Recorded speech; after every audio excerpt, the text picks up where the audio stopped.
Jo vinc del món de l'educació, he treballat amb molts alumnes i sempre els deia que les dificultats i els errors són la millor manera que tenim per aprendre, per créixer com a persones, si sabem gestionar aquestes dificultats i aquests errors.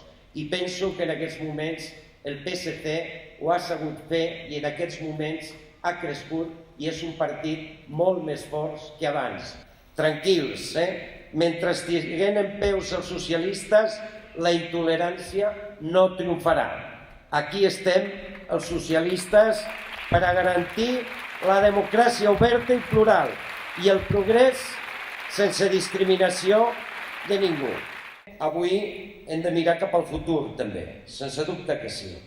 Però tingueu molt present tot això que us acabo de dir perquè crec que pot ser una de les claus també del nostre futur si sabem preservar i enfortir aquest esperit de la nostra ciutat y del nuestro país.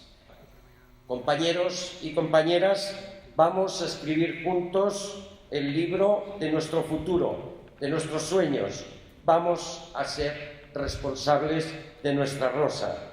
Companys i companyes, anem a fer possible la Terrassa que tots i totes volem. Anem a construir un gran canvi de progrés per a aquesta Terrassa, per a aquest país i per tota Espanya.